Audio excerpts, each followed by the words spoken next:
Hello, welcome to Converging Dialogues. This is Xavier Bonilla. On this episode, I am very happy to bring the conversation I had with Nicholas Morton. Nicholas is Associate Professor of History at Nottingham Trent University. He is also a member of the Center for the Study of Religion and Conflict. Much of his main research areas are on the Crusades and medieval Near history between the 10th and 14th centuries. He is the author of numerous books, including his more recent book, The Mongol Storm, Making and Breaking Empires in the Medieval Near East. And that's what we talk about in this conversation. We talk about the background and the overview of many of the different people groups. We talk about the Turks. We talk about the Karwazman Empire. We talk about how the Mongols conquered and governed administratively. We talk about the environmental scope of the Mongols, religious tolerance, centralized hierarchy, the Fifth Crusade, how they eventually splintered, and many more topics. The Mongols are an absolutely fascinating group. I really enjoy reading about them and understanding them, including the time period all across the steppe in Central Eurasia and into what's modern day Turkey, and even a little bit into Eastern Europe. It's quite amazing how they did things and how they were very, very organized, and both administratively and in many other ways. Obviously, there's some pretty brutal aspects to their history for sure. Nicholas was so balanced in his book and in the conversation, and really trying to explain all of the ins and outs. He's just fantastic, and his research is great. All of his books are wonderful, and I really enjoyed The Mongol Storm, so he's worth supporting as well.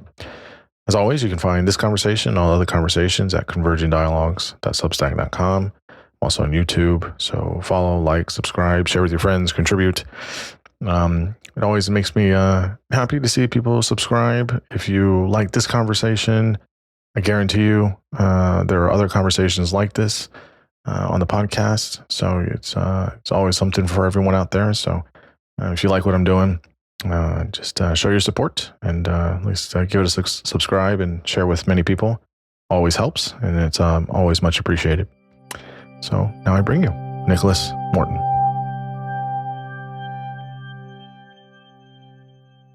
I am here with Nicholas Morton. Nicholas, thanks so much for coming on the podcast. I'm excited to talk with you. Thanks so much for having me on the show. Absolutely. You have written a fantastic book, which I'm excited to get into. Many listeners will know that I have a kind of a fascination with this period and this group of folks. The book is called The Mongol Storm, Making and Breaking Empires in the Medieval Near East. The Mongols are absolutely fascinating, and your book was extremely well written. It was informative. You take a big chunk of basically this 13th century and just kind of walk us through everything. So it was great. So before we get into it, just tell listeners who you are professionally and academically, and what you're currently doing. Yeah, sure. So my name is Nicholas Morton, and I'm the course leader for history at Nottingham Trent University in the UK. A bit of background: I started my academic career, a couple of decades ago, studying the Teutonic Knights, who are one of the military orders, a bit like the Templars or Hospitallers. And since then, I've researched Crusaders and Seljuck Turks and Ayyubids. But really, my area of interest is the Middle East during the medieval period, which then led naturally on to the Mongol invasions into the Middle East, which is the subject of my book. Yeah.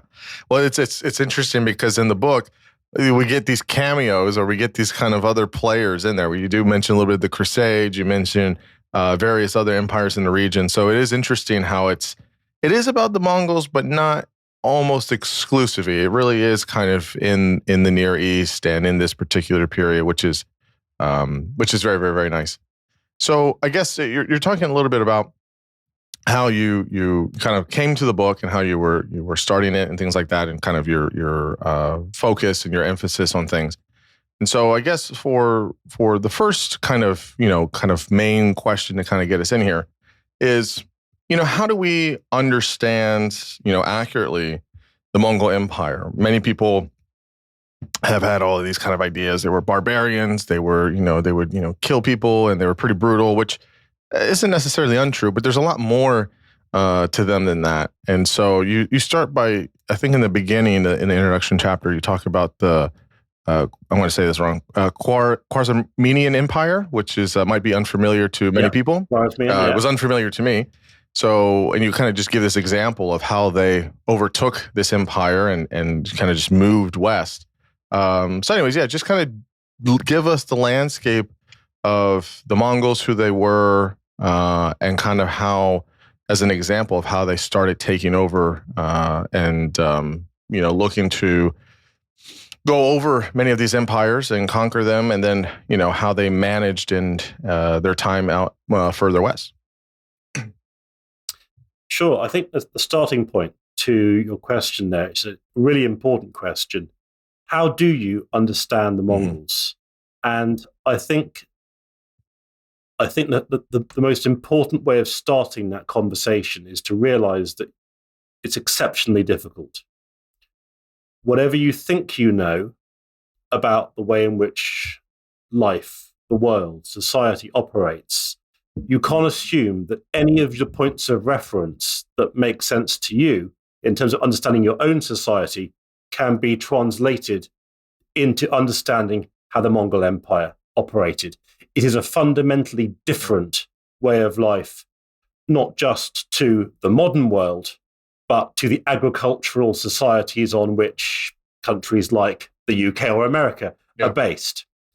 So you've got to be able to make the mental jump from a modern day Western society to a fundamentally different way of thinking and understanding the world. And that's difficult. And it requires a lot of working back on what you think you know. And that's only one of the levels of complexity, because the other one is that we have so few sources. The Mongols didn't write stuff down. Stuff that was written down for them was written by other people. So our way of understanding the Mongols is through the eyes of others. And those include people who are trying to win their favor by saying whatever they think the Mongols will want to hear. It involves people who are encountering them and have no points of reference themselves. They're struggling to understand their culture themselves. And you have those who are writing about the Mongols from a position of absolute terror, because they've seen what happened to the next door civilization, and they know very well that they're next. So how do you understand a society given those complexities? And it's difficult. It's extremely difficult. But that's also, in a sense, what makes it such a wonderful exercise as a historian, because the hurdles are just that high. You've got so many walls to climb before you get anywhere close to it. And of course, the sting in the tail is that you have no way of knowing when you're close or when you're not, because you've got nothing to check it against. So you do the best you can. But I think acknowledging the scale of the challenge that you're faced when trying to understand the Mongols is the starting point, really. And then you can take it in from there and see how far you get. Now, linking the Mongols to the Khwarezmians, there's several things that can be said here. Mongols themselves, at the time they encountered the Khwarezmians, they've already gone through a period of substantial expansion. Genghis Khan, or Chinggis Khan, more accurately, he went through a period of lasting several decades where he fought war after war in Mongolia, conquering various different societies, not just nomadic societies. Of course, the Mongols are famous for being pastoral peoples who take their flocks and herds from one area of grazing to another. In fact, Mongolia itself, it has a fairly diverse range of different cultures, from the forest peoples of the Siberian belt to the north, through to the people who live in a sort of semi-nomadic way of life, and those who live a fully nomadic way of life. But the point is that through the last years of the 12th century and into the early years of the 13th, Chinggis Khan conquers all of them. And often the way he does it is to kill off the ruling elite of the people he has just destroyed, and then to forcibly enroll the warriors and the sort of the rank and file, the families of that society, into his society. So with every victory, his forces get bigger and more powerful. And that builds up momentum over time until eventually he feels strong enough to tackle areas such as northern China, which I don't need to tell your listeners is an enormously sophisticated and powerful territory, but he successfully conquers much of it. And as the expansion progresses, he gets closer and closer to the Khwarezmian Empire.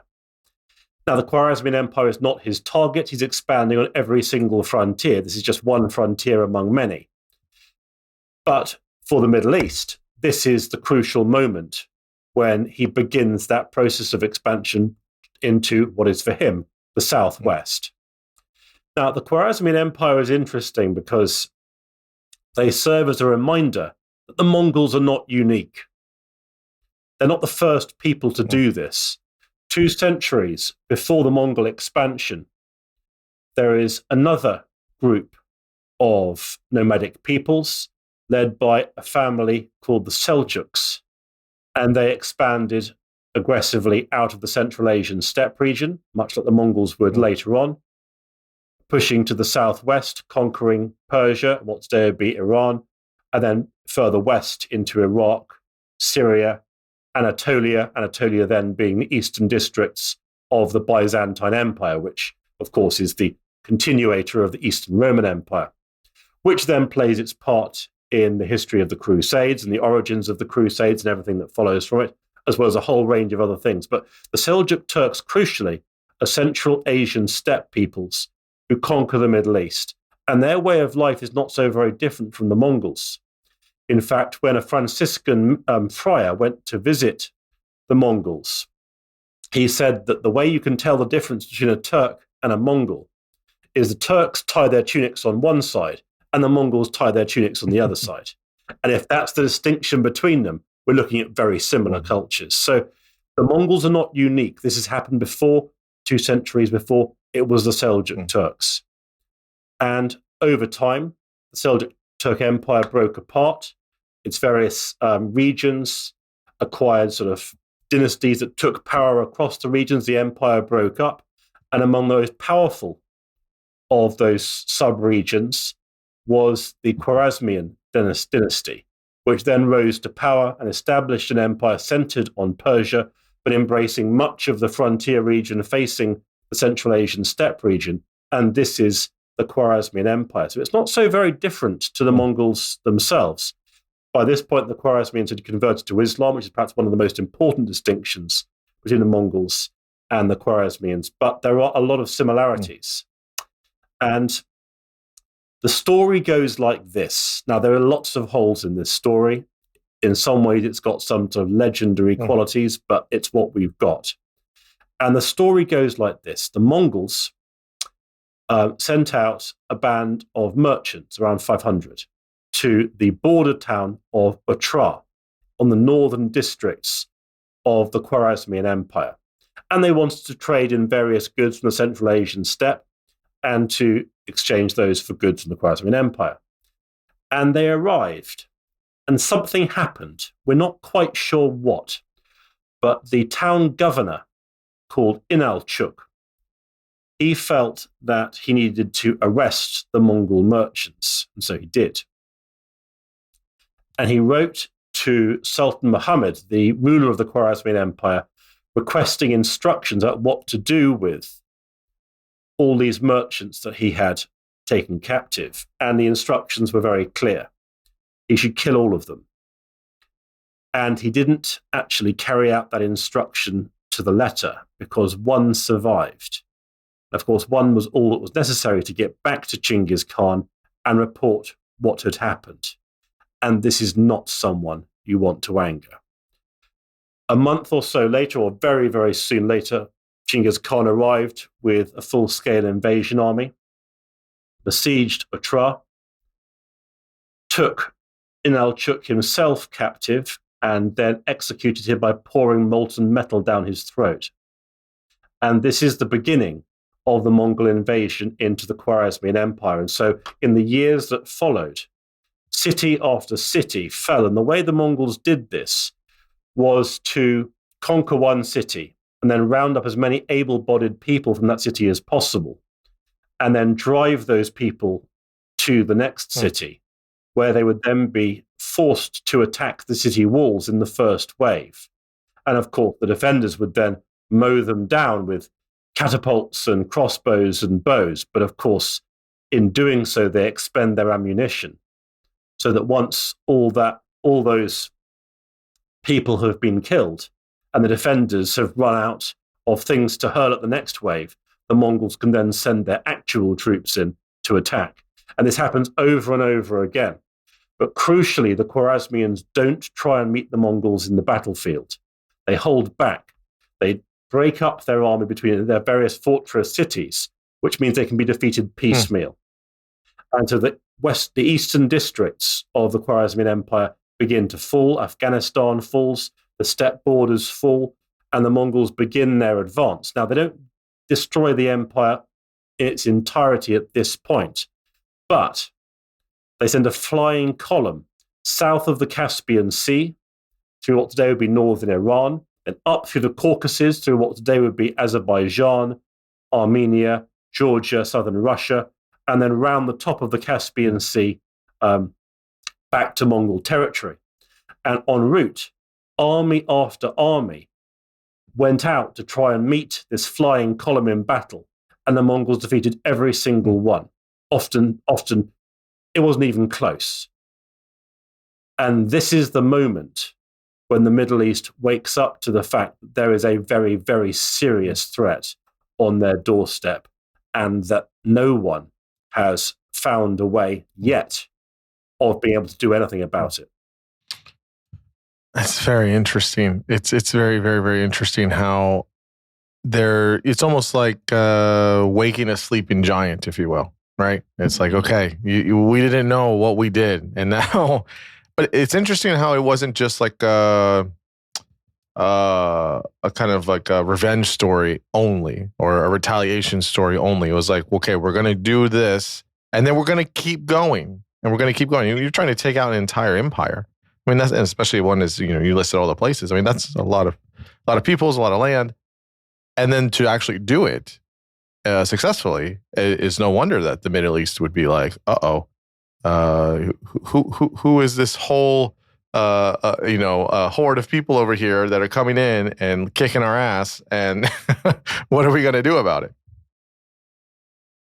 Yeah, absolutely. And there are several factors that would have really captured people's attention. The flying column I mentioned that won battle after battle, it was small, possibly not more than 20,000 troops, which should be more than defeatable enough, if that's a way of putting it, by the people they're meeting. But they lose over and over again. And it's not just the Khwarezmians. They lose several times, but also the Kingdom of Georgia, the various Armenian leaders, local Turkish rulers. They all send out armies to try and defeat the Mongols, but they don't succeed. And what makes it even more conspicuous is that this flying column's unsupported. There's no logistics train behind it. There's no reinforcements being fed forward to make up their losses. They're just by themselves. And yet they can enter a territory and defeat it and move on and do it over and over again. This is not how war is fought in the Middle East or pretty much anywhere else. It's like a tidal wave sweeping through. In fact, one historian actually described this as a Mongol tsunami. This is a wave sweeping across the entire region, and no one can seem to stop it. And the level of terror people are feeling at this time, it's so extreme that we hear stories from these days. I mean, for example, one story says that a single Mongol warrior could enter a village and say, okay, everyone, just everyone come into the central square, and the warriors walk through and kill them all or tie them all up. And there's nothing they can do about it. And they're so terrified they don't dare resist. And that becomes a weapon of war in its own right. If you can't stop an enemy, if there's literally nothing you can do, then of course your own troops start to back away from the battlefield before the enemies even come into sight. So terror starts to do the Mongols' work for them, and of course the Mongols' own soldiers, because they are meeting with victory after victory, that has a compounding effect. They gain experience, morale, and a sense of certainty that they are going to win, because they always have. So how do they you talk about how they take over the Karwazman Empire, the Ayyubid Empire, the Crusaders, the Anatolian Seljuks, all of these different empires and groups in the region, going from, as far as Mongolia, where they're at, all the way through what we know today in the Mideast, in terms of, Iraq, Iran, Syria, basically Eastern Turkey, this whole region. This kind of tsunami you're saying, this storm that just comes through, there's the terror piece of it, but you still have to, you still have to fight, and people are going to fight against them, and it wasn't all easy, but how did they dominate, right? But also, I think which is interesting to me is, yes, they were seen as, pretty barbaric, and they were pretty ruthless, but you also have to manage and govern all of these places, and it's a lot of land. Today, nation states can't govern pretty well, right? Now, granted, it wasn't as many people, but still, you're talking about people across millions of miles, and and we can. This is a separate point, but I'll bring it up here if you want to sweep it in here as well. The amount of diversity that was there in terms of different people groups, different ethnicities, different religious groups, which is huge. How did they administratively govern and manage all of these places that they're conquering? Sure. So take the invasion element of this first. The Mongol invasions into the Middle East took place in waves. The first big wave was this reconnaissance around the Caspian.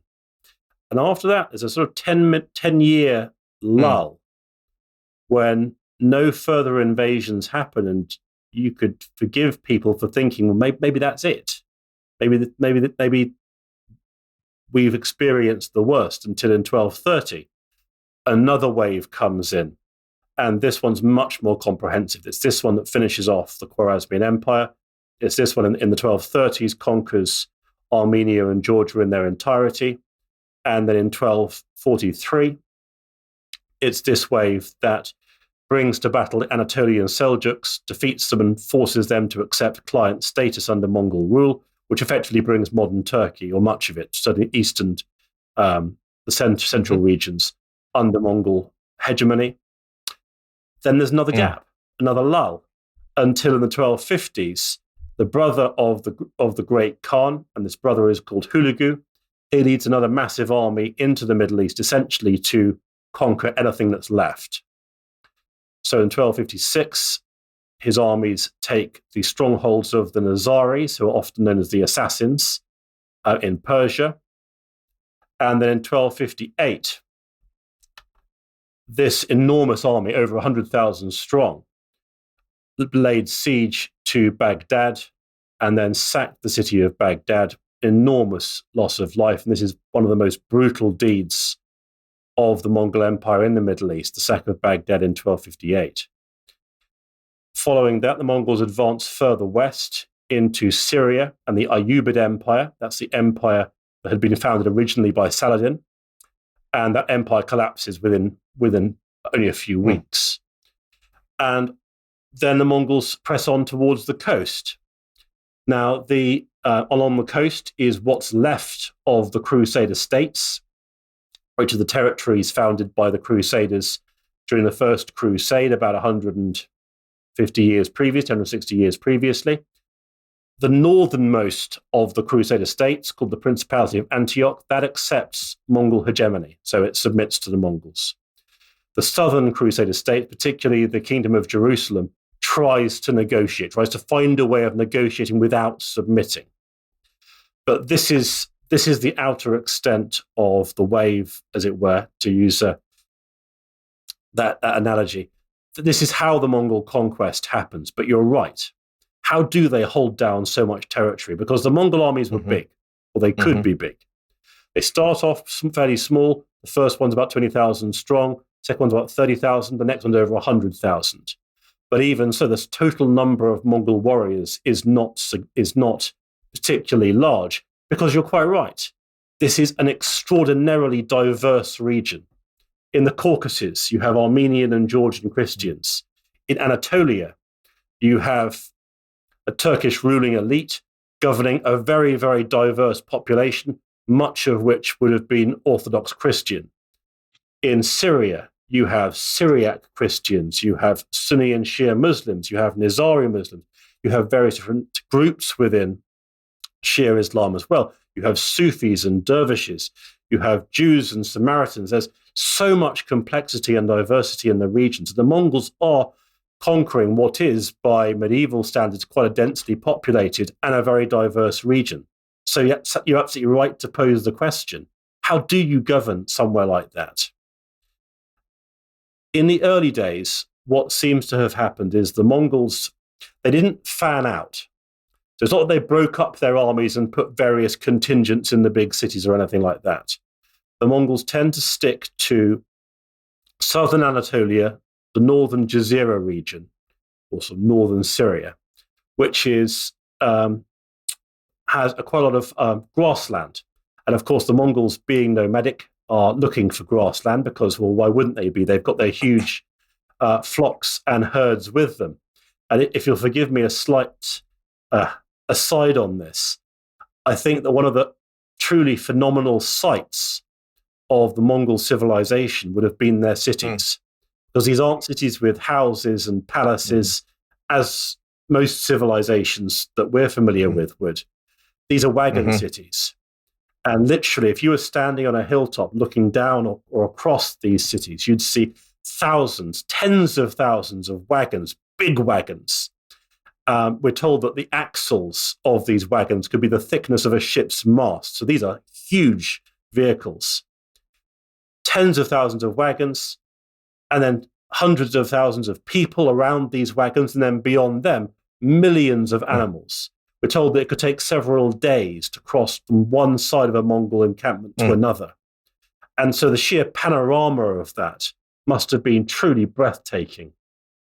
But the Mongols rule from these encampments, and these encampments move slowly from their various grazing grounds, from their spring to winter grazing grounds, because that's the cycle of their life.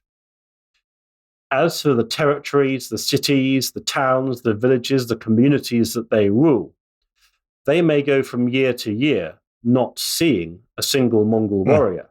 They may see a Mongol appointee or bureaucrat, perhaps, certainly to collect the taxes, but they may not see them. That doesn't mean that Mongol rule is inefficient, because, of course, they know perfectly well that if they don't pay their taxes, then things are not going to go so well for them. So the Mongols, that's the sort of the basics of it. It's ruled by encampment city, based on the knowledge that if people do not do as they're told, that there will be repercussions. But one of the most extraordinary phenomena of the Mongol invasions is how people responded to them. Because we're familiar with, I think, a Hollywood, or if we read novels about this, there's a sort of narrative arc that we expect, and it goes something like this. Invader invades, subjugates the population. The population suffers. Then someone rises up and says, enough. We have suffered enough. And people go, yes, we've suffered enough. And there's a montage as they gather support and hoard their weapons and train. And then they go out, they fight the invader. There's a big, big battle. And then they throw off the invader, and peace and happiness reigns supreme. And Hollywood makes another couple of 100,000 or over million, sorry, I should say. That's right. That's right. There's an uprising, and the good guys, the underdog wins. Yeah, it doesn't work like that. If there's one thing, certainly I'm not an expert on the early modern or modern periods, but I see little difference the reason why it should be different. Resistance doesn't happen when the downward pressure from the conqueror is greatest. Resistance happens when it's plausible. And it wasn't plausible. You're not going to win in this scenario. Everyone's tried, everyone's failed, you're not going to win. Which means you've got to radically change your thinking. You can't fight the Mongols in battle. There's no point trying some kind of Robin Hood situation where you try and sort of conduct guerrilla warfare. It's not going to work. It doesn't operate like that. So you do the opposite. You resist with a charm offensive. You tell the invader how great it is that they've invaded. You celebrate their actions. You tell them that this is God's judgment, it's God speaking, that they should have been so successful. And what you're doing by adopting that, this is not simple capitulation, it's much more sophisticated, is you are working your way into the good graces of the invader. Because ultimately, if you do work your way into their good graces, if you gather taxes diligently, if you legitimize the invader's conquest, if you celebrate their achievements, if you make yourself useful, then maybe, just maybe, you can start to acquire some leverage. And the early things that you'll be looking for will be things like protection for your own family, for your own community. But then if you get ambitious, and people did get ambitious over time, you can start to aspire for something a little bit bigger. What if you can convert the Mongols, a key Mongol leader, to your religion? Well, that opens up a whole new realm of possibilities.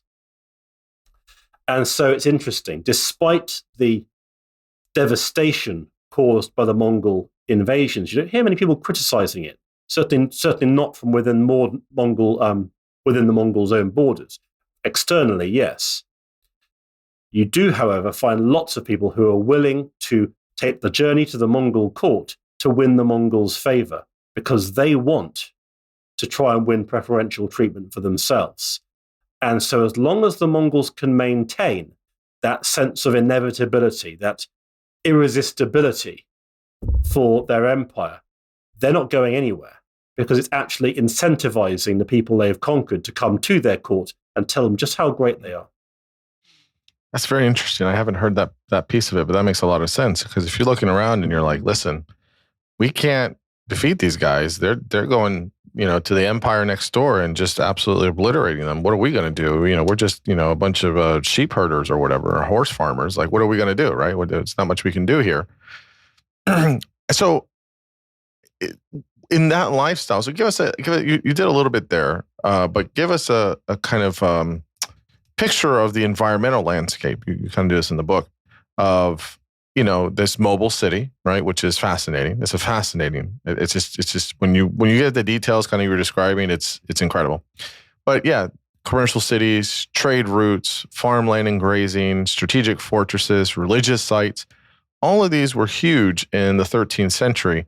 What did it look and feel like to live in the 13th century in the Near East? So the first, we've already covered the basics, and the basics are just the diversity of the landscape. There are religious buildings for multiple faiths, and it gets more complicated under the Mongols. You actually got the migration into the Middle East of a large community of Buddhists, for example. Not formally a major presence in the Middle East, but because of the sheer scale of the Mongol Empire, that is now possible. So it becomes more diverse and more complex. And intersecting with the diversity of these various communities, you have big trade routes. Now, most trade routes are local. And so you hear about metalwork from Damascus, or you hear about the great markets of Aleppo, or the carpets of the Turkmen tribes of Anatolia, or the slave markets of Tabriz. I mean, Tabriz is actually a huge emporium. There's all sorts of things to sell there. Or you hear about leather goods from the Arabian Peninsula, pearls from the Indian Ocean, and not just things that are within the Mongols' own borders, but all sorts of things come into the Mongol Empire, particularly for towards the Mongols' big courts. Because what the Mongols have done is they haven't just invaded. Of course, like every other human community conducting an invasion, they want to acquire wealth. And so by this point, they've conquered the better part of Eurasia.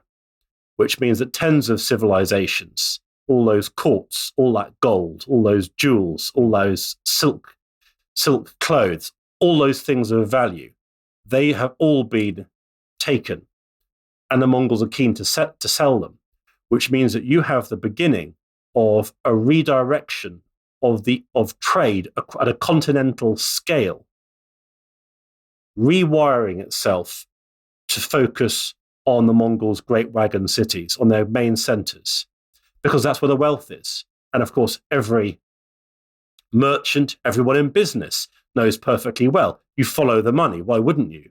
If the Mongols want something, you'll supply it because they can afford it. They've got the money to spend. And so this too affects the life of people in the Middle East and elsewhere, because they now have to cater for the Mongols' interests. They have to adapt themselves and what they're offering to accommodate the Mongols' own preferences, what they're after. So, for example, when the Mongol army arrives outside Tabriz, the reason that the commander spares the textile workers in the cities, he says, okay, I want an incredible tent, and you're going to make one for me. And we'll look at the tent, and once we've had a look at it, we will decide what we're going to do with you. And so they produce a tent, and fortunately for them, the Mongol commander Chormakun is pleased with it. It doesn't probably bear thinking about what would have happened if he wasn't pleased with it. But this is the point. It's the Mongols' preferences that now determine the direction of flow for trade, but also the content of that flow as well. So people's lives are being changed not just through the nature of the invasion itself, not just through their responses to that invasion, but the economic redirection of everything that they used to know. That's all shifting too. So life is changing at a fundamental level. Another dimension to this, which is fascinating, is that the Mongols do practice something that is, well, it's often referred to as religious tolerance. Mm-hmm. Now, some historians get very excited about this and sort of suggest this is perhaps the roots of modern concepts of tolerance as we might have them today. I'm a little bit cynical about that, but there is something to the idea. And it goes something like this, that the Mongols they didn't feel, they knew, this is a certainty, they knew they had a right to rule all human civilization across the entire planet. That is a right they knew they had received from Tengri, the eternal sky, the spiritual force that orders the world. They have a right on that basis. Now, because of that, that means that all the world's civilizations, all their communities, all those towns, villages, and cities, they have a responsibility in the Mongols' eyes to acknowledge Mongol overlordship. And as such, they are equal in their subjugation to the Mongol Empire, which means that in the Middle East, for example, where one religion might have been in the sort of the dominant position over another, that's gone. So the dominance of any one religion over any other religion, that has been wiped away because the Mongols are now in charge. And so the rulers and ruled of yesterday now have to contemplate today as equals, which would have been an enormous upheaval for many peoples, because suddenly they have to operate on an equal basis with the people who yesterday used to treat them very differently. So again, a fundamental reordering of society. And the Mongols have their own ideas about this, because they see the various communities that they've conquered as assets. And they want to use these assets for things that are of value to them. So when they sack a city, they may go to considerable lengths to make sure that the artisans, particularly the really good ones in the city, are spared. Not necessarily their families, but the artisans themselves. And as soon as they have conquered the city and rounded up these artisans, they may send them off to the other end of the empire. They could send them to China or Mongolia or anywhere else, wherever they are deemed to be of most value to the Mongol Empire, because they are deemed to be assets. Religious leaders are also seen to be assets because they are deemed to have religious power. And that is true from the Mongols' perception of pretty much all the religions they've conquered, especially religions like Christianity and Islam. And so what they want from these religious leaders is they want them to channel their religious power for the betterment of the Mongol Empire, the prosperity of the Mongol elites, and specifically the health and long life of the Mongol imperial dynasty. And so, in a sense, religions are seen like assets to be used, religious leaders as people who have power, irrespective of their religion, but they are required to channel that power for the Mongols' own interests. So this doesn't sound like a bunch of fundamentalists running around killing people, right? This doesn't sound like a bunch of just, caveman barbarians that just want power and that's it. I mean, this is very methodical, diplomatic, if you will, if you want to, we can use that term loosely. Kinds of ways of at least managing and organizing these things, seeing the power that how religion can move people and how it's important for people, and to probably prevent uprisings or people trying to uprise or things like that. There's a kind of savviness to this way of governing. There is an order to this kind of way of doing things. Yeah. One thing we can say with absolute certainty about the Mongol Empire is it is sophisticated. This is a complex culture. It is a society that is highly hierarchical. It has very, very clearly defined moral and spiritual boundaries of what is acceptable, what isn't. This is by no means an unsophisticated society which is just sort of unleashed on the world. To give you a point of comparison here, when the First Crusade, which this is going back over a century for the period we're talking about, when the First Crusade arrived in the Middle East, it conquered Jerusalem, Antioch, a few other towns and cities, and basically a coastal strip along the Levantine coast. That's the coast of the Eastern Mediterranean. That's it. And the Crusaders, I'm not making sort of moral judgments about them, but just from a purely military perspective, they are deemed to be an effective military force. If we talk about the conquests of other famous warriors from other cultures in the medieval period, perhaps someone like Saladin, for example, he won lots of battles. He built out an empire for himself. And again, from a military perspective, he is deemed to have accomplished a great deal. The Mongols conquered an area of land from the Pacific seaboard to the borders of Hungary and Poland in the west, and to the borders and to Damascus in the southwest. Their forces are thought to have got as far as Indonesia in the southeast, and certainly into the jungles of areas such as Myanmar today in Southeast Asia. The sheer scale of the Mongol Empire, it so vastly outcompeted so many societies that we deem to be effective military societies of this era, that we are looking at a society that is deeply sophisticated. It can manage empires spanning tens of millions of square kilometers. It has things like the fast horse system, where, for example, they have a network of road stations with horses and riders. The idea being that one rider gallops as fast as they possibly can from one station to another. The message is passed on, the next rider gallops, and so you can transfer a message over hundreds of miles in a single day. The Mongols are sophisticated. They have very complex structures, and perhaps most importantly, they're willing to learn. When they conquer an area, they don't just destroy it. They learn whatever can be of use from that society and then adopt it themselves. And so this is a very dynamic society. Now, I'm not taking away from the brutality and loss of life involved in their conquests, but this is absolutely not, a sort of an unleashed force that's just indiscriminately raging through the area. The Mongols are very systematic about what they do, which I should point out can be impressive. It can also be fairly chilling as well. Yeah, absolutely.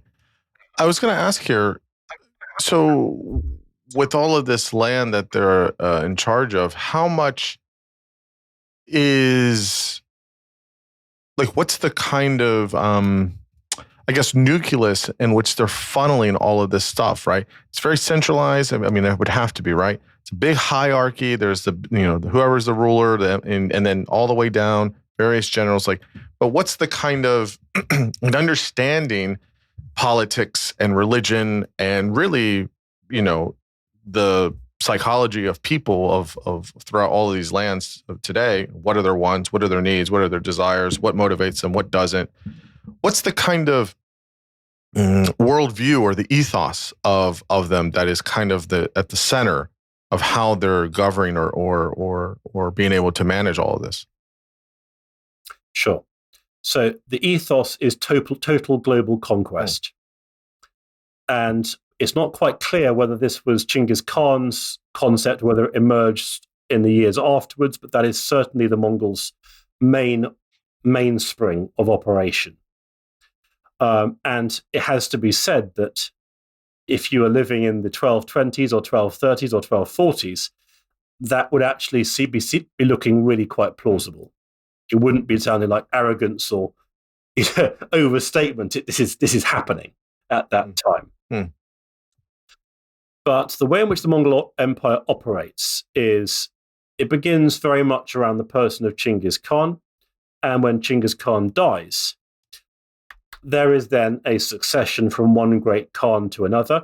Interestingly, there's often very long interregnums between the Mongols' great Khans. And in those interregnums, when it's often the widow of the former great Khan who rules as empress effectively in those years until the next great Khan can be picked. So it's a fascinating process. There is a central ruler. Yes, absolutely. But there's another dimension to this as well, which is that particularly the descendants of Chinggis Khan, his various sons, they are granted areas of the empire as ulu. And ulu basically are areas of jurisdiction, areas that are under their control. Still part of the Mongol Empire, but areas that are theirs to govern in some way, shape, or form. The actual boundaries of what they can or can't do with those areas under their jurisdiction is unclear, and that leads to conflict. But that's the way it works. And it's often these ulu that conduct much of the sort of external campaigning. And so, for example, the Mongol wars of expansion into China or westwards across what today would be Russia and then Eastern Europe, or indeed into the Middle East. But herein also lies the fault lines that will ultimately cause the Mongol Empire to break apart, because the sons of Chinggis Khan, they create their own dynasties. They have their own sons and grandsons and daughters and granddaughters who then develop their own identity, their own sense of ownership over that part of the Mongol Empire. And rivalries break out between them until those rivalries break into violence and conflict. And this is really the crucial point.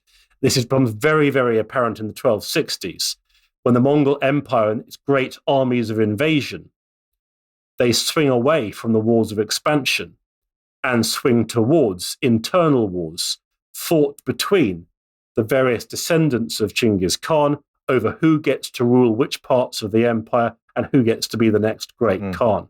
And it's that inwards turning of the Mongol armies that is one of the critical factors in explaining why the Mongols didn't, in fact, go on to conquer Eurasia and I suppose ultimately Africa in its entirety in later years. Yeah, that's super interesting. This kind of internal splintering of sorts, but it also speaks to the might, both negative and positive, I guess, of Chinggis Khan, because he was such a big figure. So let's just walk through, before we get to the kind of what you're describing as the kind of breakup of the Mongol Empire. Let's just maybe walk through some of the big kind of empires that are kind of conquered. So we talked about the first one, Karwazmans. So maybe talk about this fifth crusade being a failure in Egypt, and what the Mongols' relationship was with the Crusaders. And then you can talk about the Ayyubid Empire. Sure. And then we can talk about some of the other ones.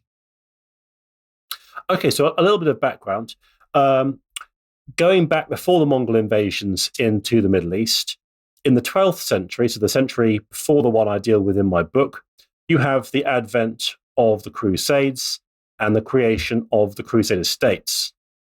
And the Crusader states exist in a complex relationship, forming alliances, fighting wars against various neighboring powers, both Christian and Muslim.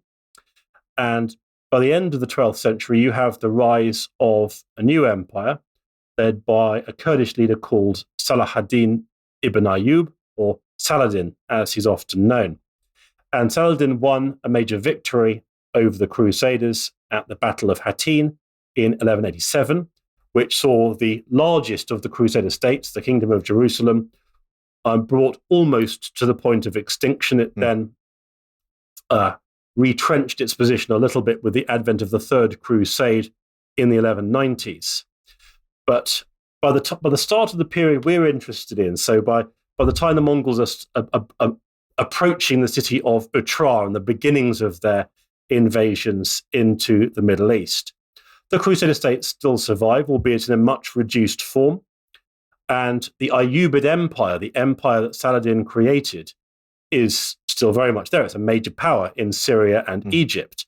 But Saladin, by this point, he died many years before. It's now being ruled by his descendants, many of whom are embroiled in long-term rivalries with one another.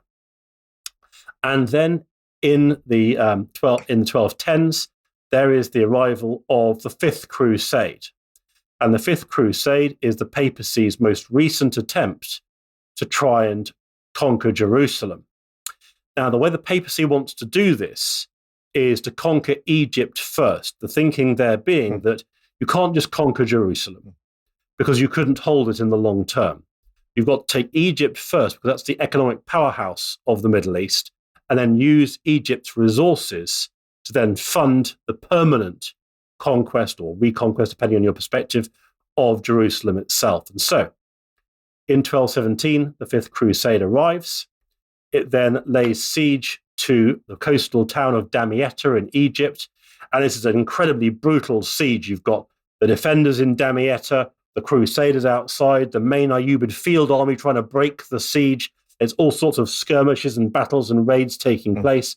But Damietta does ultimately fall in 1219 to the Crusaders. And this is a crisis moment for the Ayyubids because it does look very likely that Egypt in its entirety is going to fall.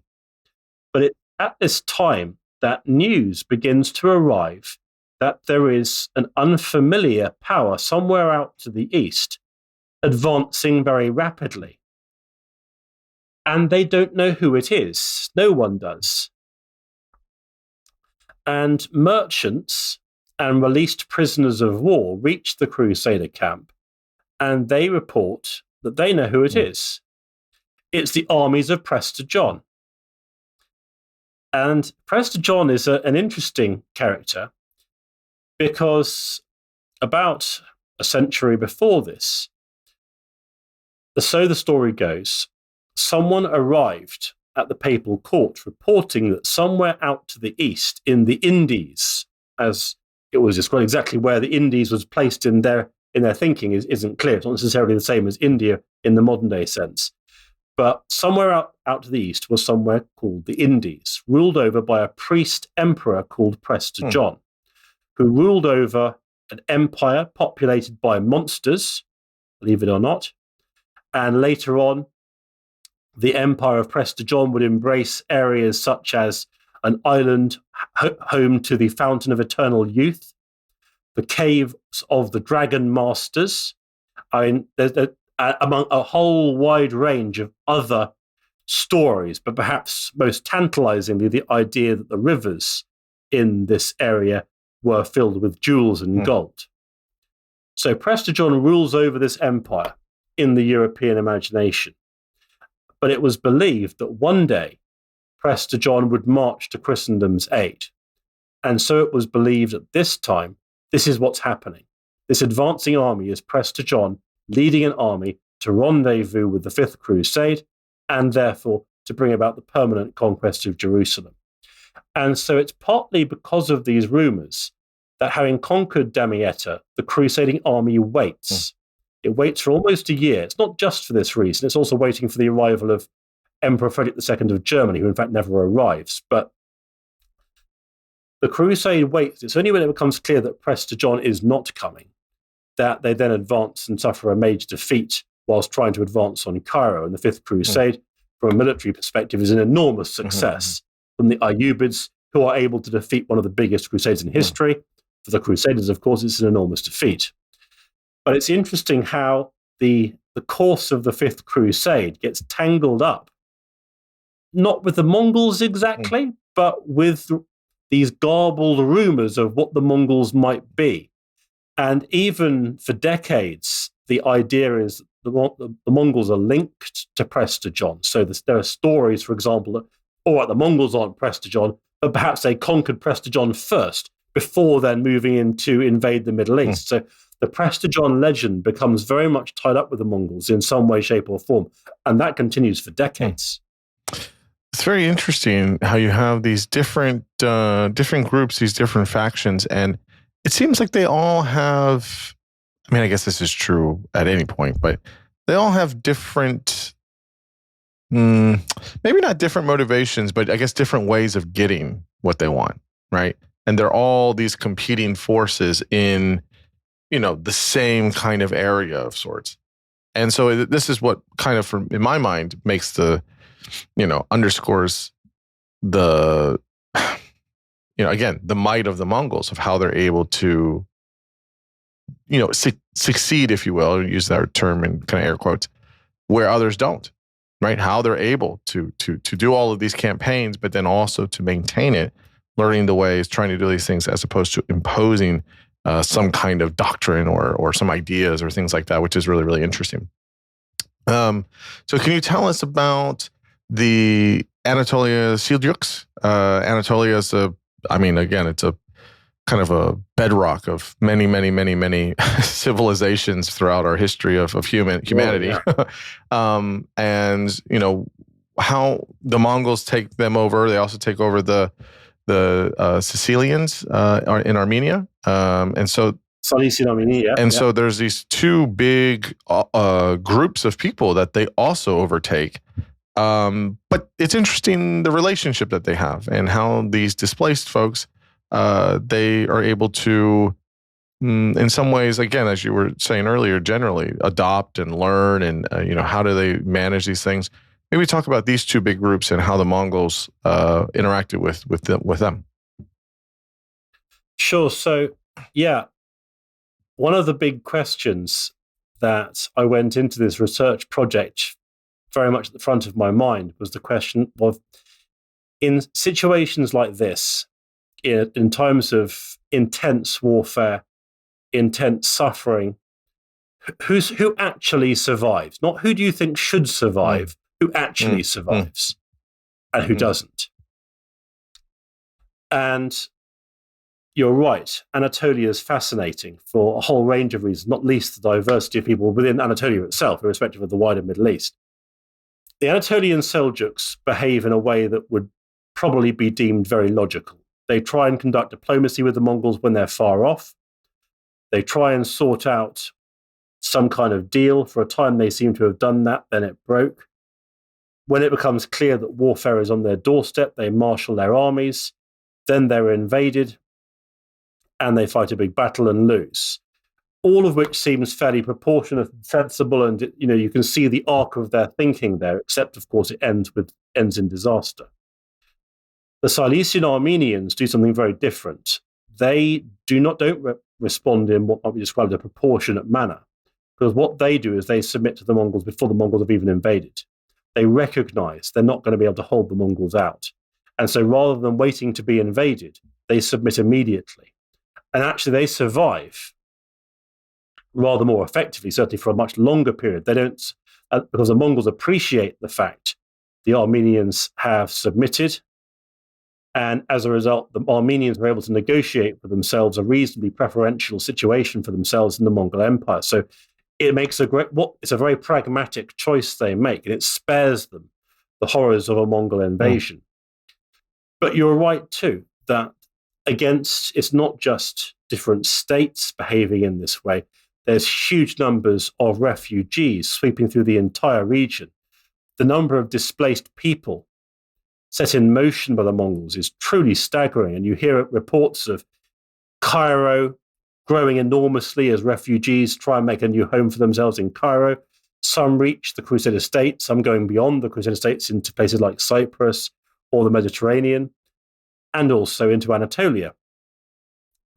And among these, you've got various different peoples moving into Anatolia, large numbers of people from Persia, bringing with them their own cultures and language.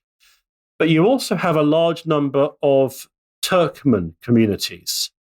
And these warrant close attention because Turkmen communities are nomadic communities.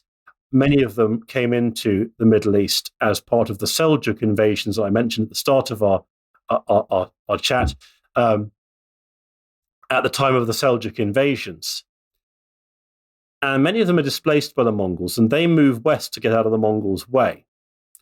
And many end up in Western Anatolia, so just outside the Mongols' grasp. And they become numerous. They have many effective fighters in their ranks, and they begin to create territories for themselves. And as the Anatolian Seljuk Sultanate splinters, fragments, and falls apart under Mongol hegemony, in part because the Mongols have hugely high tax demands on the Seljuks, but also because of a series of wars of resistance fought by the Seljuks or various other satellites around them in the central regions of Anatolia. The west of Anatolia goes its own way. And so what you have over time, particularly as the Mongol Empire and the Mongol invasions begin to dwindle, is you have the rise of beyliks, Turkmen beyliks, small territories in Western Anatolia ruled over by individual families who in time become very powerful, and they fight amongst themselves. They also fight against what's left of the Byzantine Empire. And it's very notable that among the ranks of these beyliks is a family called the Ottomans. And of course, this is the deep origins of the Ottoman Empire. And it's thought, one of the stories told about the deep origins of the Ottomans is that perhaps they too were once a family or a community forced to move west to keep out of the Mongols' way, but who then gathered with other Turkmen groups in Western Anatolia. And this then was the environment in which they were able to put down roots and create the foundations of the Ottoman Empire, which of course would go on to be a crucial player in the history of the region and the wider world for centuries to come. It's interesting how you see the roots there. That starts with this, the Mongols kind of, displacing the Anatolian Seljuks, but then out of that, there's this smaller group where you have this family of the Ottomans that come from that, and then they have their own empire for over 600 years. I mean, it's just fairly interesting to see some of the origins of these things and the interactions with some of these things where there's a kind of, when there's, empires don't last forever, obviously, but it's always curious to know, how they gain. I'm more interested in how they maintain, because I think basically governing or having some type of rule, if you will. And the downfall of empire is always interesting too, because a lot of the times it's not fast and in a couple years. It's many times long and drawn out, much like the famous Roman Empire. But it's interesting here how this happens. And so, what about the Armenians? Now, Armenia is another fascinating place, right? This is this fascinating place where in other podcasts I've had, both in modern history and even more history past, Armenia always kind of maintains this sort of independence, right? Even I had a podcast with Adrian Goldsworthy, and talking about how there was this kind of 700-year conflict rivalry ups and downs between the Roman Empire and the Persian Empire. But Armenia is like right in between, right? And they always kind of keep their independence. I think partly is because of their terrain. It's pretty treacherous mountains in that kind of border region, but also kind of culturally as well. They kind of have this kind of preservation of sorts of keeping their own ways of doing things. So what can we say about the Armenia here and their interactions with the Mongols? Sure. So yeah, I mean, the Armenian culture is enormously ancient and rich, even by this period. The Armenians have been there for centuries, as you quite rightly say, going right the way back to classical civilization. Yeah. And it's a very vibrant culture, a very vibrant religious culture too. Some incredible works of art and illuminated manuscripts and other sort of really high quality textiles and other goods. So yeah, the Armenians are an enormously sophisticated culture. At this point, there are two main areas of Armenian settlement. There's Greater Armenia in the Caucasus near Georgia, which the Mongols conquer by force in the 1230s. And there's the Kingdom of Cilician Armenia, which submits to the Mongols in the 1240s. So they have rather different experiences. In Cilician Armenia, as I mentioned, the Armenians submit to the Mongols early and send lots of ambassadors, including their own king, to the Mongol Empire in order to maintain that relationship. But crucially, the Mongols don't feel it necessary to maintain a garrison in Armenia, which of course would have been an enormous relief for the Armenians, because that's not something you want if you're a Mongol satellite state. But there's lots of interesting stories about the interaction of the Armenian people and their Mongol overlords, because they now have to negotiate a life and a future for themselves within the Mongol system. And there's some interesting stories about that. So, for example, we hear about one Armenian nobleman who was sent as an emissary to the Mongol Empire. So he arrives at, I forget which court it was, but the court of one of the big Mongol leaders. And the Mongol leader is pleased with how the Armenians have behaved. And so, as a show of enormous benevolence, the Mongol leader grants this Armenian nobleman a Mongol wife. What higher distinction could there be? Except the Armenian nobleman's already got a wife. Oh, no. And of course, he's coming from a Christian culture where you only get to have one wife. Right. And so that raises all sorts of difficulties. The Mongols have bestowed this enormous privilege upon you. Are you going to say no? Because the consequences of saying no will be considerable and not either in your interests or those of your people.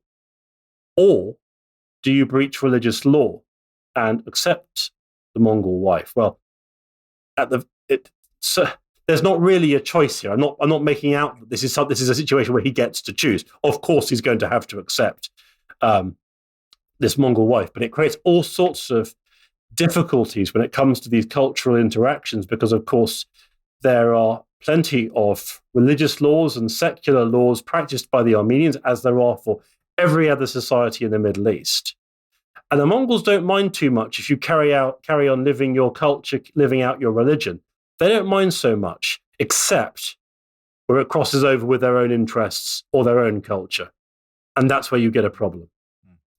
It's interesting, right? Because it's like they're very, very willing to, kind of allow people to practice their religious beliefs or their cultural beliefs or whatever. But right, if it does bump into their wider kind of hierarchy of how they do things, well, then it is a big problem, and so of course you don't want to mess with them. So yeah, it has to make sense within their worldview. Yeah. Which otherwise, I mean, I guess I guess one could understand that.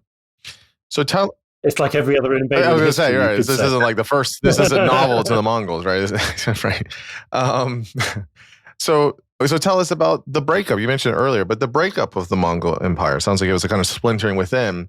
But how this altered, I mean, really, as you talk about in the book, Eurasian geopolitics. You mentioned the states of the Great Khans in China, Mongolia, the Ilkhanate in Persia, Near East, the Golden Horde in Western Eurasia, so on and so forth. There's all this eventual displacement. How did they kind of end, but then also turn towards, even more diplomacy in their kind of splintering of sorts? Sure. So, yeah, as I mentioned, you've got these ulu, these areas of jurisdiction where the various leading Mongol imperial families have an interest.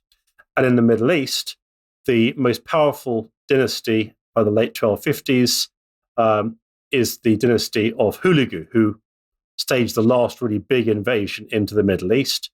And he founds what becomes known as the Ilkhanate.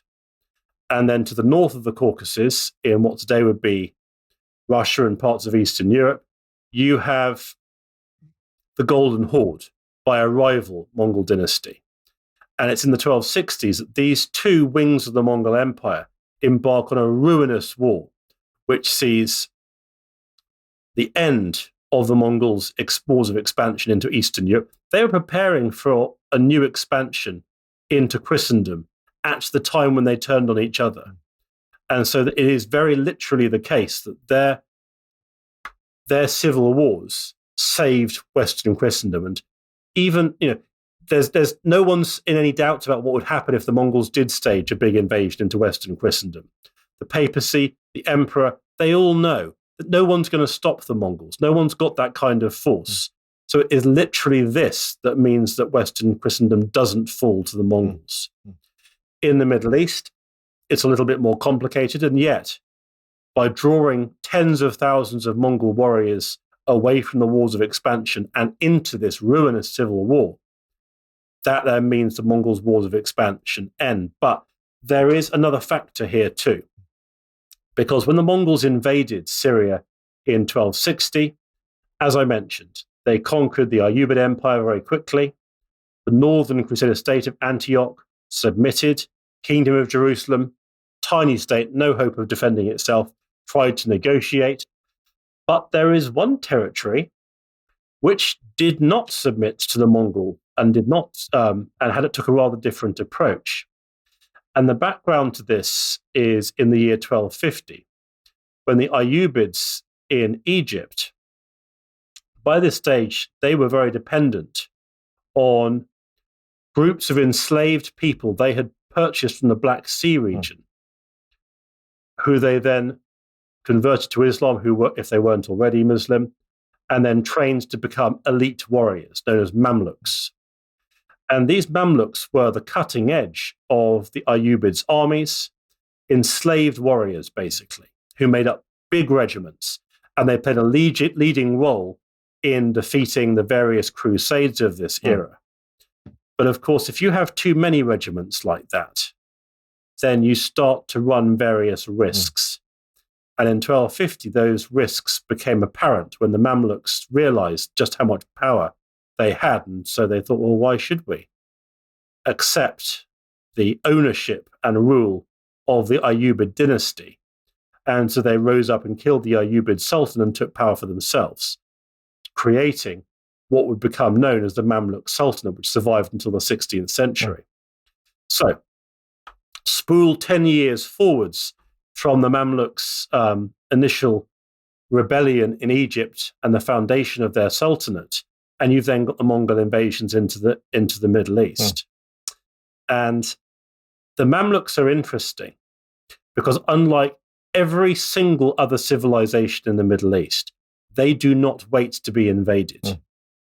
Instead, they put together the biggest army they can, which is about 12,000 strong, and they march out of Egypt, cross the Sinai Desert, and advance into the Levantine region. They ask the Kingdom of Jerusalem if the Kingdom of Jerusalem wants to help them. The Kingdom of Jerusalem plays a diplomatic hand here and says that it will supply resources, possibly horses, but will not send troops to support the Mamluks. It wants to maintain plausible deniability in case the Mamluks lose, I think. And the Mamluks then advance on the Mongols' main field army, which at the time of the invasion of Syria numbered around 100,000 strong. So this is an incredibly gutsy move. But it pays off because the great Khan dies in Mongolia and news reaches the Mongols' main army in Syria only a few months before the Mamluks staged their invasion. And so most of the Mongol army moves east in order to have its say in the election of the next great Khan. And so the Mamluks don't meet the Mongols' main field army. They meet a garrison instead, which they defeat at the Battle of Ain Jalut. And having won the Battle of Ain Jalut, the Mamluks then conquer much of Syria very quickly. And this then marks the beginning of what is often known as the Mongol Ilkhanid War, which lasts for the next 60 years as the Mongols try and resume their offensive against the Mamluks, try and defeat the Mamluk Empire, but consistently lose. And one of the big factors in why they consistently lose is that the Mongols in the Middle East, from this point on known as the Ilkhanate, they're fighting a much bigger war with the Mongols of the Golden Horde to the north as well. So they can't focus on the Mamluks to anything like the same degree. And as local factions, this comes back to the whole business of whether resistance is plausible. As it becomes clear the Mongols in the Middle East are embattled and increasingly unable to hold down territory, it's then you get rebellions. It's then that cities revolt. It's then that local communities rise up because resistance is plausible. Many of these rebellions are put down with stunning force and enormous loss of life. But people have got hold of the idea that the Mongols are not invincible. They can be resisted. And this is where the Mongol Empire really begins to turn in its fortunes. Internal wars to the north, resistance from the Mamluks to the southwest, and then rebellions within their own territory.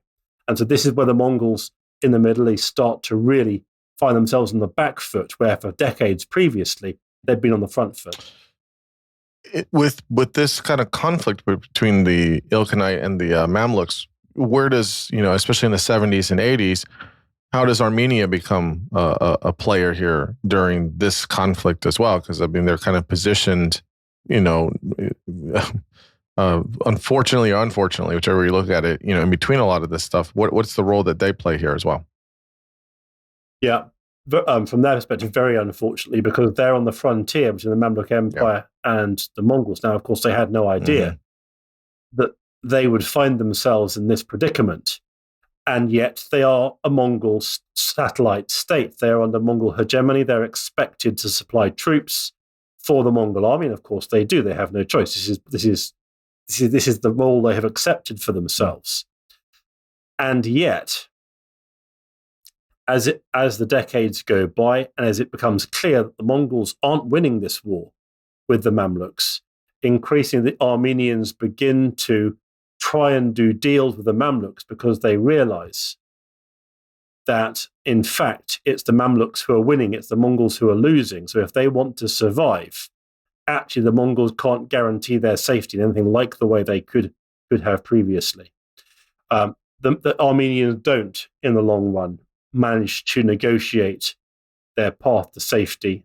And in a series of wars following the conclusion of the Mamluk Ilkhanid War, the Mamluks do eventually overrun and destroy Cilician Armenia. And so that the kingdom of Cilician Armenia ends in 1375. It's very, very, very interesting how there's these kind of just, again, stuck between all these different things. And it's very unfortunate. So, in the end, you say that interfaith relations, migration, personal ambition, and other variables are at play within all of these groups in the 13th century, which you cover in the book. Listeners will take all of this and say, well, it sounds like a wild time in some ways. And this will be, very interesting. And hopefully it gives people a different perspective on, we talk a lot about in today, diversity and things like that. But when people think about Syria, when they think about Turkey, when they think about many of these places in the East, there are so many ethnic groups and so many people groups and so much history that have contributed. And so, in many ways, it's a nation state is such a new thing in the world. And so to see people having alliances with certain nation states, I mean, it makes sense over maybe the past 150 years, but for hundreds and hundreds and hundreds of years, that wasn't the case, right? That didn't really make sense. And in a lot of ways, you have, people groups that have been there for thousands of years that they don't really see as an allegiance to, this nation state. It's more of, what people group am I from, right? What's my history there, which I think is really important to know. Even within Turkey, right? Like if you say something like Anatolia, it's like, well, which part of Anatolia's history do you want to talk about? Because they've had different. I mean, Assyrians were there. You talk about all the Turks that have been there. There's just different groups that have been all throughout just that part of Turkey. So it's just, I think that's an important thing to remember. But with all of these things that you've discussed, what do you think are the major takeaways here from this time period? The 13th century. And, how do we, apply that or understand that for many of the things that we see, whether it's conflicts, whether it's, geopolitics, whether it's globalization in some ways, the things that we have to deal with today in 2023, 2024, what lessons and takeaways can we learn from a period like this that can help us understand who we are as people and people groups and kind of these entities that we have throughout the world? Sure. Yeah. This is you've crossed over several areas here where I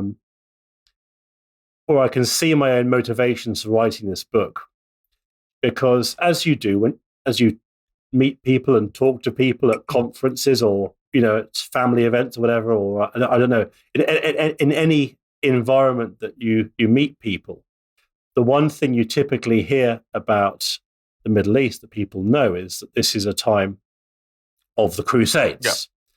Yeah. And you're often told about the wars of Christianity and Islam. And I think one of the core things I wanted to bring out in this book is just how complex this period is. It is by no means anything like as straightforward as a clash between two rival religions. There's plenty of occasions where you've got Christians and Muslims on both sides. Yeah. And then the Mongols as well, who at least initially are neither. They do convert to Islam towards the end of the 13th century, or many do. But it's the complexity here: wars, alliances, treaties, agreements, associations can occur for so many reasons. Religion is just one of those reasons. It's complex, and that's wonderful. It's fascinating, and it's complex, and it's brutal, and it's awful, and it's diverse, and it's fascinating, and it's just the sheer everything happening at the same time in the same place that makes this region so interesting. You've got gunpowder being brought in from China in the east. You've got silks from Central Asia. You've got new ships and new navigational devices being developed or brought into the Mediterranean region. You've got new technologies, new ideas being forged in the Middle East itself. You've got scientific establishments being established by the Mongols because they're interested in science, pooling expertise from across the Middle East and further afield. You've got ambassadors traveling across Eurasia and elsewhere, bringing home news of places that their peoples had never even heard of before, places even as far-flung and remote as, who knows, the Kingdom of England, for goodness sake. I mean, how remote can you get? Not to mention, of course, other areas of Central Asia or Southeast Asia or elsewhere. And so much of this traffic of the merchants, displaced people, ambassadors, missionaries, so many of them are passing through the Middle East. So much is changing. So much news and information and technology and goods. It's all changing hands here. Languages. This is just scraping the surface. It's all changing. It's all happening here. And so really one of the ambitions in my book was just to bring out the extraordinary vividness of life. It was not by any means always pleasant. There's so much loss of life, and not just loss of life inflicted by the Mongols. There's suffering, there's persecution, but there's so many other things going on as well. And it's just the vividness of this time that I wanted to understand better when I began this as a research project. But you asked me also, what are the take-homes for us in the 21st century? And I've been asked this before, so I'm afraid I'm going to regurgitate my answer because I think it's That's an fine. important one. And it goes something like this, that if I were to ask you to look at your calendar, I'm guessing that you've probably got a fair number of bookings, whether that's meetings or too many. whatever. Too many. Sure. And those span what? A month, 2 months, 6 months, a year, 2 years into the future? Well, not about 2 years, but I'm definitely a solid, definitely 3 to 4 and some 6, but definitely a solid 3 to 4. Yeah, that sounds familiar to me too. I think I've got a fair number, though, that are a year away. And here's the point, that we can do that. And isn't that astonishing? Yes. We can be reasonably confident that on that day, at that time, and in that place, we can be at a certain place and have that certain and have that certain activity, whether it's giving a talk or having a meeting, whatever it may be. I've recently, just to take a trivial example, I've made an eye appointment for a year's time, just to have a check. Right. And I can be reasonably confident I will be able to meet that appointment. And so here's my take home, that we live in an environment, certainly in many parts of the west of Europe and America, where we live in an extraordinarily stable society. And I say extraordinary, it may not feel extraordinary because it's all we've known, but actually in the great span of history, it is deeply odd that we can live like that, because life doesn't work like that in almost any other period, any other region. Life is much more short term. You do not know at what point the line of raiders will appear on the hill crest 5 miles down from your village, and you're just going to have to grab the kids and run, because that is your only choice. And you do not know when that's going to happen, or indeed something less extreme. But my point is that we live in a society where there is extraordinary and unprecedented stability. What I wanted to better understand in my book is what life looks like in the norm. And that is in a period where there is no such stability. You couldn't possibly make a booking for a year's time. You won't be able to keep it. Or you have no certainty of being able to do so. What does life look like then? And what changes when you don't have that certainty, when you can't say what's going to happen in a week, 2 weeks, 6 months? How does that affect not just your future planning, but everything else? The way you conceive of the world, the way you live as a family or a community, the way you conduct your work, everything is altered by that. And I wonder, in some moments at least, whether we are moving into a time where we won't be able to be quite so certain about what the future holds. And so I think if we can glean some insight from other periods of history, I'm not going to go into anything as simplistic as saying history repeating itself or anything like that, but I do think we can certainly learn from other periods of history when we want to better understand what the world may look like in a very different configuration to the one that we were raised in ourselves.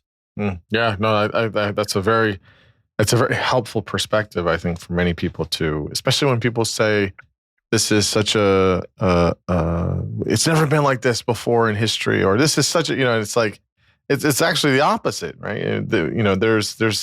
It's always like this, right? It's always like this. There's nothing really that new about things, but in other cases it is, in some way. So it's very interesting to keep that perspective.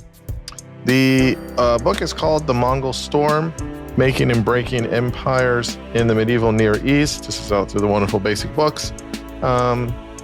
Nicholas, thanks so much for coming on the podcast. I was very, very happy reading your book.